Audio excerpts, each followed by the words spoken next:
In 79 AD, deep under Rome's loudest arena, a 19-year-old Dean girl named Sabina stood shackled in a pitch-black cell. Above her, 50,000 Romans roared in celebration, cheering the gladiator who had just murdered her brothers. What happened to her over the next 3 hours became one of Rome's most aggressively covered-up practices, a ritual so vicious that even Rome's own historians argued over whether to mention it at all. This is the story Roman senators tried to wipe from the record, the reward that turned a victor into someone who could do almost anything behind closed gates. Before we go into what unfolded in those underground rooms, hit that like button if you've ever wondered what actually happened after the crowd left. Subscribe, because once you hear this, you'll never look at ancient Rome the same way again. Comment below. Did Roman entertainment cross the line, or was this simply the brutal cost of empire? What you're about to hear comes straight from Cassius Dio's accounts, confirmed by 2018 excavations beneath the Colosseum and supported by Senate documents found in the Vatican archive. This isn't myth. These were the events Rome labeled as sport, the reality behind the arena of blood all across the empire in the 1st century AD. The Colosseum wasn't just a building, it was Rome's monument to dominance. Completed only a year earlier in 80 AD, it was large enough to swallow entire armies. The air always wryer of metal, sweat, and animal stench. The arena floor wasn't covered in sand for decoration. It was there to soak up whatever poured out of dying fighters and wild beasts. Under that sand lay a maze of tunnels and cages holding Rome's most valuable assets, the condemned, the captured, and the conquered. Gladiator games weren't only for entertainment. They were political messaging, religious ritual, and social intimidation rolled together. When General Marcus Antonius crushed the Dean uprising in 78 AD, he returned not only with treasure, but 847 captives, including 124 noblewomen. These women weren't ordinary villagers. They were chieftains, daughters, warriors, wives, and priestesses. Rome didn't just beat their people. It needed to humiliate them so completely that rebellion would never return. Now the victor and the condemned met. Gaius Valerius Maximus, 32 years old, stood nearly 6 feet tall, massive by Roman standards. His entire body was a map of violence. Every scar a fight won, a life taken, a crowd thrilled. Born a slave after his father died in debt prison, he had spent 14 brutal years fighting to stay alive. He'd killed 89 men in official combat. His dream was simple: earn the wooden sword of freedom. The rudis, his worst fear, die anonymously, dragged away on meat hooks like hundreds before him. But this afternoon, in August 79 AD, he defeated the Dean champion right in front of Emperor Titus.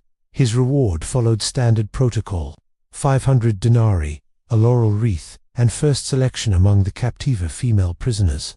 Sabina, with her dark Highland hair and pale Daean skin, stood among 17 other women in a holding cell. Before Rome burned her village, she was engaged to a warrior named Decebalus, killed by Roman troops 3 months earlier.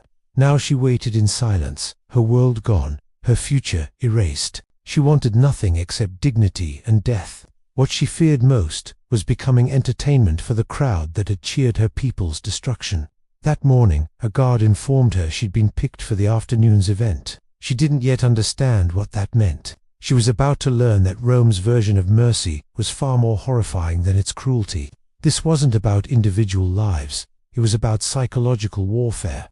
Rome knew physical conquest wasn't enough. True domination meant breaking a people's symbols, corrupting their traditions, and proving that even the most protected members of their society, their women, now belonged to Rome.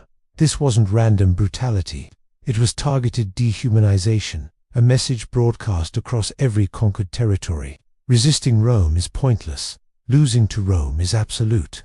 What unfolded that day would become so notorious that the Senate would soon be forced to act. At exactly 300 p.m., as shadows crept over the blood-soaked arena, the master of games descended into the hypogee, the underground complex beneath the Colosseum. The corridor wryer of damp stone and panic. He approached Gaius Valerius Maximus with a bronze tablet listing the available spoils.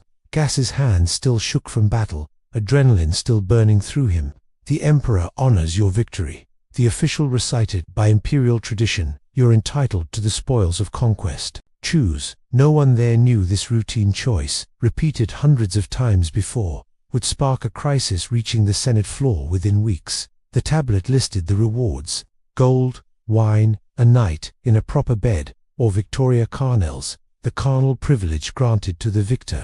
For a man who owned nothing and could be killed at any moment, this was one of the few times he held any power at all. Roman society didn't just permit this, it celebrated it. To Rome, the conquered existed to satisfy the conqueror. That was the empire's logic, perfected over generations. The preparation began. Inside the women's holding area, another kind of preparation was already unfolding. Guards walked in carrying buckets of water, not to drink, but to wash the prisoners. The women were scrubbed down, their hair combed out, and their ripped clothes swapped for plain tunics. Sabina watched the attendants move from one woman to the next, inspecting them and marking details on wax tablets. An older woman, a priestess named Zamuxus, once devoted to the Dion Sun temple, whispered the truth everyone feared. They're getting us ready either for the show or for what comes after. The preparations ended quickly, but somewhere else in the arena, something far worse was being set up. Something that would turn a routine act of exploitation into a scandal that future historians would debate for centuries. Above them, 50,000 spectators filled their seats for the afternoon's secondary entertainment. Between major gladiator matches, arena officials staged what they called interludes, mock hunts, scripted battles, but today's showcase had a new twist, a theatrical display celebrating Ron's dominance over barbarian shame. The arena calls 20 Dean women were lifted to the arena through the underground elevator system, an engineering setup designed to send animals, fighters, and props erupting from trapdoors. Sabina stepped out into scorching sunlight and an explosion of noise. The roar of the crowd felt like a physical blow. She smelled roasting food from vendors, strong perfume drifting from wealthy seats, and beneath it the iron smell of dried blood baking on the sand. What should have been a straightforward execution was turned into something calculated for deeper humiliation. The women were lined up as a herald announced their supposed crimes: rebellion, aiding enemies, refusing Roman gods. Then came the twist. They would be forced to fight each other in pairs, using wooden swords dressed in shredded clothing designed to mock them. The winners would be claimed by Rome's champions. The losers would die. If this level of calculated cruelty shocks you, tap that like button, because what comes next shows how this wasn't chaos. It was policy, the breaking point. Wooden swords were handed out. Sabina gripped hers, the rough wood scraping her palm. Across from her stood Camacicus, Dialysa's sister, the woman who once taught Livia to weave and sang at her engagement ceremony. Their eyes locked. The crowd screamed for blood. The master of games raised his hand, dropped it. Neither woman moved. The roar shifted excitement, turned to confusion, then rage. Fight! The crowd yelled. Cowards, barbarians. Trash began to rain down. Olive pits, food scraps, whatever spectators had in reach. Still, the women didn't lift their swords. It was the only resistance left to them.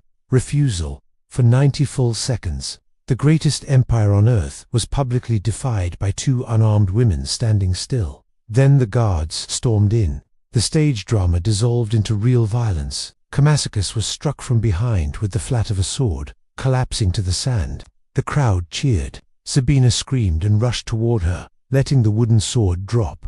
Both were dragged away, not to execution, but to something the audience found just as entertaining. The real horror begins in the hypogem below. The bureaucratic engine of Roman exploitation kept moving without hesitation. A scribe entered a note into the record. 20 female captives, Dean origin, processed for post-victory allocation. Next line.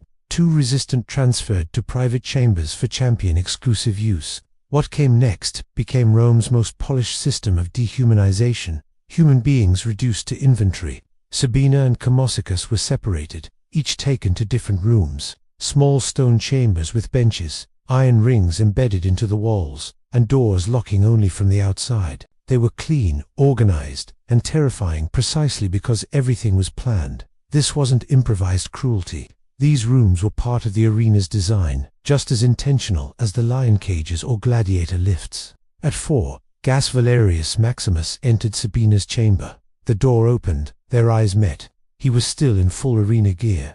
Someone else's blood stirred across his chest. She was cornered against the far wall, drained, unarmed. Between them stood the full weight of Roman law. He had complete legal power. She had none. She was classified as spoils reward, earned through killing. History doesn't tell us what Gas thought. Did he see a person? Did he see property? Did he question the system that turned him into both weapon and prisoner? All we know comes from a clerk's routine report, not from either of them. Then the unimaginable happened, an act of rebellion. Gas took off his helmet, set his sword aside, and sat down with his head in his hands. For 5 long minutes, he said nothing. Sabina remained frozen, bracing for violence that never came. Finally, he spoke in broken Dion, a language he had picked up from other captives. "What was his name?" he asked. "Mine," she replied. "No, the man they made you watch, Discibolus. No, the one from today." She shook her head. He sighed. "I killed a Delos today. Could be family. Your people used that name often." What followed wasn't the assault Rome expected. It was a conversation between two people. The Empire tried to strip of every shred of humanity. Gas told her about his father, executed when he was 9. Sabina explained how her home was burned. 2 hours passed. Guards checked twice, heard voices, assumed compliance, and walked on. At 6 p.m., Gas Valerius Maximus made the decision Rome would never forgive him for. He stood, walked to the chamber door, and called for the guard. "This woman is ill," he declared. "Infected. I refuse the allocation. Send her to the physician." It was the only loophole the arena system allowed. If a captive was labeled diseased, a gladiator could legally reject her and return her to general prisoner status. The lie was obvious. The guard recognized it instantly, but Roman bureaucracy ran on rigid procedure. Challenging a gladiator's choice meant paperwork, witnesses, and an inquiry. Accepting the rejection took seconds, and so Sabina was removed, taken to the medical holding section. Her immediate fate: she still died 3 days later from a simple infection, the most common killer inside Roman captivity. The medical unit was overcrowded, filthy, and apathetic. The mercy that spared her from one horror delivered her directly into another. Gas never saw her again. He fought twice more that month. He won both bouts, and he refused his rewards both times. The Empire froze. Whispers spread through the gladiator barracks. Maximus had gone soft. Maximus had joined one of those strange Eastern cults preaching compassion. Maximus had been cursed by Dean witches. But the truth was simpler. He'd remembered what it meant to be human. Brahm's point of no return. On September 15th, 79 AD, Senator Quintus Aurelius Semicus stood before the Senate with an official complaint. His young nephew, a junior gladiator, had been beaten by his trainer for refusing the customary reward after victory. The nephew claimed Maximus's example had inspired him.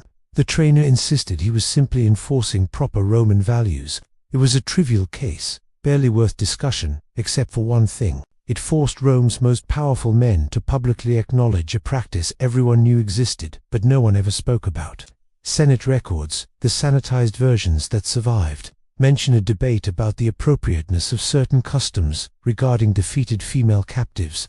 That mild phrase concealed a 4-hour political brawl about whether Rome had finally crossed the line even its own senators couldn't ignore. The conservative bloc, led by Senator Fabius, invoked tradition. "Our ancestors conquered holy body and spirit, disforged our greatness." The reformist faction Stoic influenced more pragmatic countered, "We are creating martyrs, we are sowing rebellion, dead rebels are gone." But traumatized survivors carry memories that fuel uprisings for generations. But the true trigger wasn't morality, it was political survival. 3 provincial governors had recently reported spikes in revolt, each referencing Rome's treatment of captive women as propaganda for resistance movements. These governors warned that Rome wasn't intimidating its enemies anymore, it was radicalizing them. The empire was harming itself. The law that shocked Rome. On October 1st, 79 AD, the Senate passed what historians later labeled the Lex Captivity, the law of captive women. Its terms were limited but unprecedented. Female prisoners of war could not be distributed as public rewards in the arena. Public humiliation of conquered women was banned in official spectacles. Private exploitation still occurred, but the theatrical showcase of it was outlawed. Enforcement was unreliable. Many arena managers ignored it or created loopholes, but the principle stood. Even Rome had public limits. Ironically, the law did nothing to free anyone. It only removed the audience. 3 months later, Gaius Valerius Maximus finally earned freedom, not for kindness, but for winning 5 more consecutive bouts. His last recorded act as a free man was purchasing the freedom of a Dean woman named Damascus. The archives identify only her name. Historians strongly suspect she was the same woman who stood beside Sabina on the arena floor. Imagine Gaius realizing that his single act of defiance saved one woman for a handful of days, nothing more. It changed nothing for the thousands who came before the thousands who would come after. The machine was too big, too profitable, too embedded in Roman culture. His rebellion was a raindrop falling into an ocean of blood. Imagine Sabina's final hours dying from a preventable infection surrounded by other prisoners the empire didn't even bother to document. Not one senator debated her death. Not one historian mentioned her name. In Rome's moral calculus, her suffering wasn't noteworthy enough to register. The tragedy isn't merely that Rome was cruel. Cruelty defined ancient warfare. The true tragedy is that Rome industrialized it, turned it into entertainment, standardized it with paperwork, supply lines, and architectural planning. A system so complete that people disappeared into it without leaving a trace except scratches on stone. In 2018, archaeologists from the University of Rome, led by Dr. Isabella Fortunato, excavated a forgotten section of the Eastern Heights. What they found never appeared on tourist brochures, a cluster of small chambers with iron restraints built directly into walls, drainage channels cut into stone floors, scratch marks carved by desperate hands, pottery fragments used to transport water or food, remnants of bedding materials compressed by years of weight. Carbon dating confirmed the rooms were from the original 80 construction, meaning they were built intentionally, not added later. 6 bronze tags were recovered, stamped with the word Captiva, and dates spanning 79–82 AD, the exact years of the Dion suppression. These findings matched textual evidence. Cassius Dio's later writings described allocation chambers for conquered women. Seneca's earlier letters alluded vaguely to the practice without detail. Tacitus, normally graphic, was conspicuously silent, implying even he found it too repulsive to record plainly. Historians debate frequency. Some argue it was rare, reserved for major triumphs. Others point to the specialized construction, abundant evidence, and multiple sources arguing it was routine. The truth lies somewhere in between, not constant, but common enough to design infrastructure for. Romans treated gladiators like ancient celebrities, but with a dark twist. Elite women bribed guards to meet them. Engraved lamps and wall paintings show gladiators posing naked with weapons. Their sweat and blood were sold as aphrodisiacs. Some women even drank it as a fertility cure. The same society that worshipped these men also fed them into machines of death and rewarded them with human beings. Historical accounts describe nocturnal entertainments after major games where wealthy patrons mingled with gladiators and slaves. Women captured in war were paraded as trophies, sometimes forced to reenact myths involving gods like Jupiter or Mars before being used as gifts. Prisoners forced to strip during triumphal parades. Victims tied to stakes to imitate myths before execution. Enemy queens paraded publicly before being handed to generals. None of it was accidental. It was a message to the world. Rome owns your past, present, and future. Gladiator games weren't random. They were part of the obligations owed to the public. Patrons who hosted games had incentives to increase spectacle. Humiliation of captives became a selling point. The 19th century historian Theodore Messon called this Rome's most efficient machine of dehumanization. What he meant was simple. Rome didn't just conquer bodies, it conquered identity, memory, and meaning. The fact that we still debate these events today shows how deep the scars run. The 2000 film Gladiator barely whispered about this reality, hinting at it only in shadows. And modern scholars still argue whether discussing these practices exposes Roman brutality responsibly or simply risks sensationalizing it. But it matters because it shows exactly how a civilization can defend cruelty through laws, customs, and entertainment. Rome wasn't the only empire capable of horrifying acts, but it perfected the ability to normalize them, to turn violence into ritual and transform screams into crowd-pleasing spectacle. The deeper truth is this. The line separating civilization from barbarism has never been measured by marble temples, paved roads, or towering arches, but by how a society treats those with no power at all. Rome engineered aqueducts that survived 2,000 years, yet at the same time built chambers beneath its stadiums, where human beings were violated as casually as props in a performance. Its brilliance and its moral emptiness existed side by side without contradiction. It also reveals how power distorts everyone it touches. Gas was both victim and tool, enslaved, controlled, forced to kill for survival, yet granted authority over someone even more helpless than him.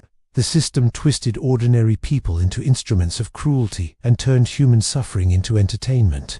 When it should have stirred empathy instead of applause, it warns us about the danger of using tradition as moral justification. Our ancestors did.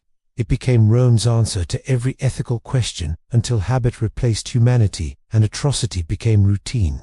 And it raises questions we still struggle with today. What other buried horrors lie beneath the monuments we admire? How many tourist attractions sit on layers of forgotten misery? When does confronting the past become necessary? And when does it cross into exploitation? Think of Sabina's final moments, dying of infection in a cramped cell beneath the grandest structure of her time. Did she wonder if anyone would remember her? Did she imagine that 2,000 years later, archaeologists might find her tag and speak her name aloud again? History's darkest stories remind us that progress isn't guaranteed, that civilizations fall morally long before they fall physically, and that every generation must choose between empathy or efficiency. Rome chose spectacle. The cost was measured in lives erased, but the lesson survives in the ruins beneath the arena floor. And so, a gladiator's victory became permission for cruelty. A routine reward became one of Rome's most carefully buried scandals. Hundreds of deng captives disappeared into bureaucratic lists, and one young woman named Sabina survived only because a single fighter made an unusual choice. A choice that changed nothing except proving humanity could still flicker, even in Rome's darkest machinery. If this story unsettled you, subscribe, because uncomfortable truths matter far more than comforting myths. Tell us in the comments what disturbed you most, the calculated nature of the exploitation or Rome's efficiency at making it routine. Remember, history's darkest secrets often hide beneath civilization's greatest monuments. The blood on the sand wasn't always from battle. Sometimes it came from innocence turned spectacle, from power without restraint, from the moments humanity looked away while cruelty received applause.